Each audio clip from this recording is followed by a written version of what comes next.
ओम शांति। 15 अगस्त 2020 बाबा के महावाक्य। मीठे बच्चे, कदम कदम पर जो होता है वह कल्याणकारी है। इस ड्रामा में सबसे अधिक कल्याण उनका होता है जो बाप की याद में रहते हैं। प्रश्न: ड्रामा की किस नोंद को जानने वाले बच्चे अपार खुशी में रह सकते हैं? उत्तर: जो जानते हैं कि ड्रामानुसार अब इस पुरानी दुनिया का विनाश होगा, नेचुरल कैलामिटीज भी होंगी, लेकिन हमारी राजधानी तो स्थापन होनी ही है। इसमें कोई कुछ कर नहीं सकता। भल अवस्थाएं नीचे ऊपर होती रहेंगी, कभी बहुत उमंग, कभी ठंडे ठार हो जाएंगे। इसमें मूंझना नहीं है। सभी आत्माओं का बाप भगवान हमको पढ़ा रहे हैं। इस खुशी में रहना है। गीत: महफिल में जल उठी शमा। ओम शांति। मीठे मीठे नंबरवार पुरुषार्थ अनुसार चैतन्य परवानों को बाबा याद प्यार दे रहे हैं। तुम सब हो चैतन्य परवाने। बाप को क्षमा भी कहते हैं, परंतु उनको जानते बिल्कुल नहीं हैं।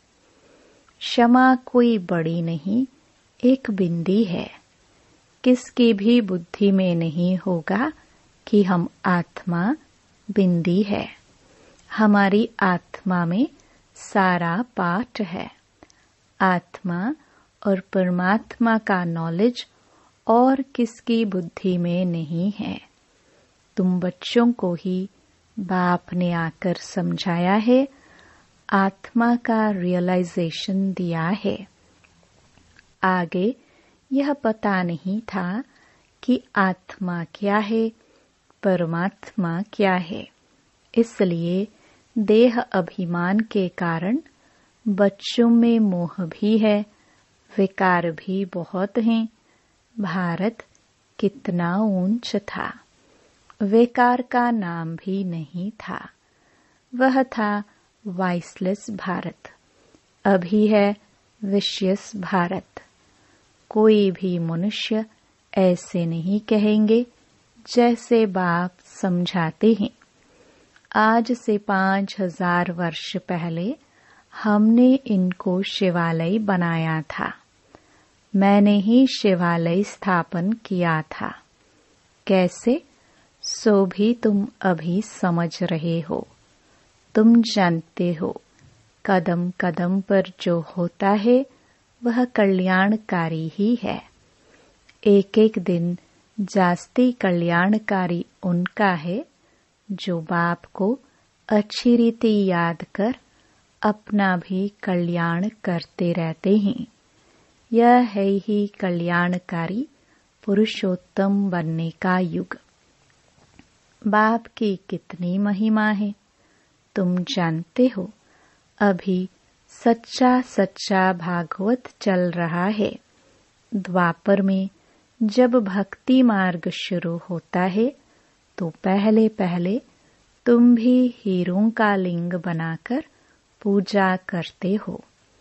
अभी तुमको स्मृति आई है। हम जब पुजारी बने थे तब मंदिर बनाए थे। हीरे माणिक का बनाते थे। वह चित्र तो अभी मिल न सके। यहाँ तो यह लोग चांदी आदि का बनाकर पूजा करते हैं। जैसे पुजारियों का भी मान देखो कितना है। शिव की पूजा तो सब करते हैं, लेकिन अव्यभिचारी पूजा तो है नहीं। यह भी बच्चे जानते हैं, विनाश भी आने का है जरूर। तैयारियां हो रही हैं। नेचुरल कैलामिटीज की भी ड्रामा में नोंद है। कोई कितना भी माथा मारे, तुम्हारी राजधानी तो स्थापन होनी ही है। कोई की भी ताकत नहीं जो इसमें कुछ कर सके। बाकी अवस्थाएं तो नीचे ऊपर होंगी ही। यह है बहुत बड़ी कमाई। कभी तुम बहुत खुशी में, अच्छे ख्यालात में रहेंगे, कभी ठंडे पड़ जाएंगे। यात्रा में भी नीचे ऊपर होते हैं, इसमें भी ऐसे होता है। कभी तो सुबह को उठ बाप को याद करने से बहुत खुशी होती है। ओहो, बाबा हमको पढ़ा रहे हैं। वंडर है। सभी आत्माओं का बाप भगवान हमको पढ़ा रहे हैं। उन्होंने फिर कृष्ण को भगवान समझ लिया है। सारी दुनिया में गीता का मान बहुत है, क्योंकि भगवान वाच है ना। परंतु यह किसको पता नहीं है कि भगवान किसको कहा जाता है। भल कितनी भी पोजीशन वाले बड़े बड़े विद्वान, पंडित आदि हैं, कहते भी हैं गॉड फादर को याद करते हैं, परंतु वह कब आया, क्या आकर किया, यह सब भूल गए हैं। बाप सब बातें समझाते रहते हैं। ड्रामा में यह सब नोंद है। यह रावण राज्य फिर भी होगा और हमको आना पड़ेगा। रावण ही तुमको अज्ञान के घोर अंधियारे में सुला देते हैं। ज्ञान तो सिर्फ एक ज्ञान सागर ही बतलाते हैं, जिससे सद्गति होती है। सिवाय बाप के और कोई सद्गति कर न सके। सर्व का सद्गति दाता एक है। गीता का ज्ञान जो बाप ने सुनाया था, वह फिर प्रायलोप हो गया। ऐसे नहीं, यह ज्ञान कोई परंपरा चला आता है। औरों के कुरान, बाइबल आदि चले आते हैं, विनाश नहीं हो जाते। तुमको तो जो ज्ञान अभी मैं देता हूँ, इनका कोई शास्त्र बनता नहीं है जो परंपरा अनादि हो जाए। यह तो तुम लिखते हो, फिर खत्म कर देते हो। यह तो सब नेचुरल जलकर खत्म हो जाएंगे। बाप ने कल्प पहले भी कहा था, अभी भी तुमको कह रहे हैं। यह ज्ञान तुमको मिलता है, फिर प्रारब्ध जाकर पाते हो, फिर इस ज्ञान की दरकार नहीं रहती। भक्ति मार्ग में सब शास्त्र हैं। बाबा तुमको कोई गीता पढ़कर नहीं सुनाते हैं। वह तो राजयोग की शिक्षा देते हैं, जिसका फिर भक्ति मार्ग में शास्त्र बनाते हैं तो अगड़म बगड़म कर देते हैं। तो तुम्हारी मूल बात है कि गीता का ज्ञान किसने दिया, उनका नाम बदली कर दिया है, और कोई के भी नाम बदली नहीं हुए हैं। सबके मुख्य धर्म शास्त्र है ना। इसमें मुख्य है डीटिज्म, इस्लामिज्म, बुद्धिज्म। भल करके कोई कहते हैं कि पहले बुद्धिज्म है, पीछे इस्लामिज्म। बोलो, इन बातों से गीता का कोई ताल्लुक नहीं है। हमारा तो काम है बाप से वर्षा लेने का। बाप कितना अच्छी रीति समझाते हैं। यह है बड़ा झाड़, जैसा फ्लावर वॉज है, 3 ट्यूब्स निकलती हैं। कितना अच्छी समझ से बनाया हुआ झाड़ है। कोई भी झट समझ जाएंगे कि हम किस धर्म के हैं, हमारा धर्म किसने स्थापन किया। यह दयानंद, अरविंद घोष आदि तो अभी होकर गए हैं। वो लोग भी योग आदि सिखलाते हैं। है सब भक्ति, ज्ञान का तो नाम निशान नहीं। कितने बड़े बड़े टाइटल मिलते हैं, यह भी सब ड्रामा में नोंद है। फिर भी होगा 5000 वर्ष बाद। शुरू से लेकर यह चक्र कैसे चला है, फिर कैसे रिपीट होता रहता है, तुम जानते हो। अभी का प्रेजेंट फिर पास्ट हो, फ्यूचर हो जाएगा। Past, present, future. जो पास्ट हो जाता है वह फिर फ्यूचर होता है। इस समय तुमको नॉलेज मिलती है, फिर तुम राज्य लेते हो। इन देवताओं का राज्य था ना, उस समय और कोई राज्य नहीं था। यह भी एक कहानी मिसल बताओ, बड़ी सुंदर कहानी बन जाएगी। लॉन्ग 5000 वर्ष पहले यह भारत सतयुग था, कोई धर्म नहीं था। फिर देवी देवताओं का ही राज्य था। उनको सूर्यवंशी राज्य कहा जाता था। लक्ष्मी नारायण का राज्य चला 1250 वर्ष। फिर उन्होंने राज्य दिया दूसरे भाइयों क्षत्रियों को। फिर उनका राज्य चला। तुम समझा सकते हो कि बाप ने आकर पढ़ाया था। जो अच्छी रीति पढ़े वह सूर्यवंशी बने। जो फेल हुए उनका नाम क्षत्रिय पड़ा। बाकी लड़ाई आदि की बात नहीं है। बाबा कहते हैं, बच्चे तुम मुझे याद करो तो तुम्हारे विकर्म विनाश हो जाएंगे। तुम्हें विकारों पर जीत पानी है। बाप ने ऑर्डिनेंस निकाला है, जो काम पर जीत पाएंगे वही जगत जीत बनेंगे। पीछे आधा कल्प बाद फिर वाम मार्ग में गिरते हैं। उन्हों के भी चित्र हैं। शक्ल देवताओं की बनी हुई है। राम राज्य और रावण राज्य आधा आधा है। उनकी कहानी बैठ बनानी चाहिए। फिर क्या हुआ, फिर क्या हुआ, यही सत्यनारायण की कहानी है।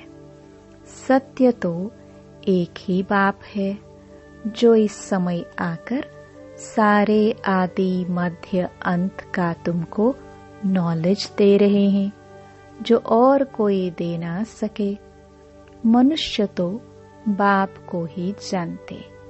जिस ड्रामा में एक्टर है उनके क्रिएटर, डायरेक्टर आदि को नहीं जानते तो बाकी कौन जानेंगे।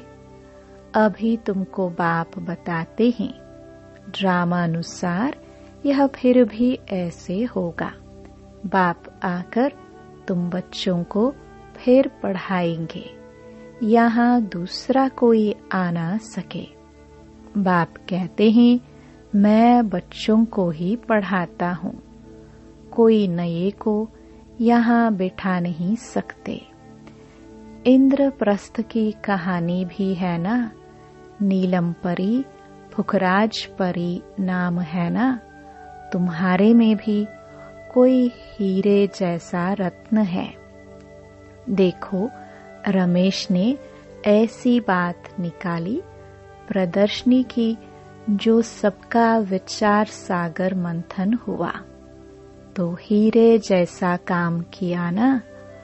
कोई पुखराज है, कोई क्या है, कोई तो बिल्कुल कुछ नहीं जानते। यह भी जानते हो कि राजधानी स्थापन होती है, उनमें राजाए रानियां आदि सब चाहिए। तुम समझते हो हम ब्राह्मण श्रीमत पर पढ़कर विश्व के मालिक बनते हैं। कितनी खुशी होनी चाहिए। यह मृत्यु लोक खत्म होना है। यह बाबा तो अभी ही समझते रहते हैं कि हम जाकर बच्चा बनेंगे। बचपन की वह बातें अभी ही सामने आ रही है। चलन ही बदल जाती है। ऐसे ही वहां भी जब बूढ़े होंगे तो समझेंगे अब यह वानप्रस्थ शरीर छोड़ हम किशोर अवस्था में चले जाएंगे। बचपन है सतो प्रधान अवस्था। लक्ष्मी नारायण तो युवा है। शादी किए हुए को किशोर अवस्था थोड़ी कहेंगे। युवा अवस्था को रजो, वृद्ध को तमो कहते हैं। इसलिए कृष्ण पर लव जास्ती रहता है तो लक्ष्मी नारायण भी वही, परंतु मनुष्य यह बातें नहीं जानते हैं। कृष्ण को द्वापर में, लक्ष्मी नारायण को सतयुग में ले गए हैं। अभी तुम देवता बनने का पुरुषार्थ कर रहे हो। बाप कहते हैं कुमारियों को तो बहुत खड़ा होना चाहिए। कुंवारी कन्या, अधर कुमारी, देलवाड़ा आदि जो भी मंदिर हैं, यह तुम्हारे ही एक्यूरेट यादगार हैं। वह जड़, यह चैतन्य। तुम यहाँ चैतन्य में बैठे हो। भारत को स्वर्ग बना रहे हो। स्वर्ग तो यहाँ ही होगा। मूल वतन, सूक्ष्म वतन कहाँ है? तुम बच्चों को सब मालूम है। सारे ड्रामा को तुम जानते हो। जो पास्ट हो गया है सो फिर फ्यूचर होगा, फिर पास्ट होगा। तुमको कौन पढ़ाते हैं यह समझना है। हमको भगवान पढ़ाते हैं। बस खुशी में ठंडे ठार हो जाना चाहिए। बाप की याद से सब घोटाले निकल जाते हैं। बाबा हमारा बाप भी है, हमको पढ़ाते भी हैं, फिर हमको साथ भी ले जाएंगे। अपने को आत्मा समझ परमात्मा बाप से ऐसी बातें करनी है। बाबा हमको अभी मालूम पड़ा है। ब्रह्मा और विष्णु का भी मालूम पड़ा है। विष्णु की नाभि से ब्रह्मा निकला। अब विष्णु दिखाते हैं क्षीर सागर में। ब्रह्मा को सूक्ष्म वतन में दिखाते हैं। वास्तव में है यहाँ। विष्णु तो हुआ राज्य करने वाला। अगर विष्णु से ब्रह्मा निकला तो जरूर राज्य भी करेगा। विष्णु की नाभि से निकला तो जैसे कि बच्चा हो गया। यह सब बातें बाप बैठ समझाते हैं। ब्रह्मा ही 84 जन्म पूरे कर अब फिर विष्णुपुरी के मालिक बनते हैं। यह बातें भी कोई पूरी रीति समझते नहीं है। तब तो वह खुशी का पारा नहीं चढ़ता। गोप गोपिया तो तुम हो। सतयुग में थोड़े होंगे। वहां तो होंगे प्रिंस प्रिंसेस। गोप गोपियों का गोपी वल्लभ है ना। प्रजापिता ब्रह्मा है, सबका बाप। और फिर सब आत्माओं का बाप है निराकार शिव। यह सब हैं मुख वंशावली। तुम सब बीके भाई बहन हो गए। क्रिमिनल आए हो ना सके। इसमें ही माया हार खिलाती है। बाप कहते हैं अभी तक जो कुछ पढ़ा है उसे बुद्धि से भूल जाओ। मैं जो सुनाता हूँ वह पढ़ो। सीढ़ी तो बड़ी फर्स्ट क्लास है, सारा मदार है एक बात पर। गीता का भगवान कौन?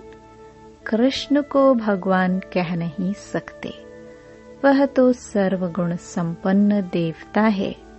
उनका नाम गीता में दे दिया है।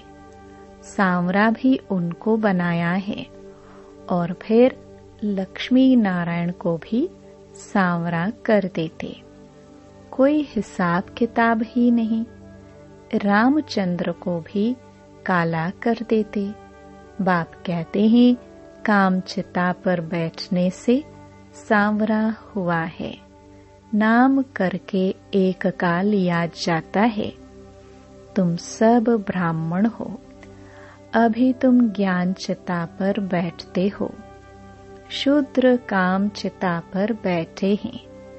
बाप कहते हैं विचार सागर मंथन कर युक्तियां निकालो कि कैसे जगाए। जागेंगे भी ड्रामानुसार। ड्रामा बड़ा धीरे धीरे चलता है।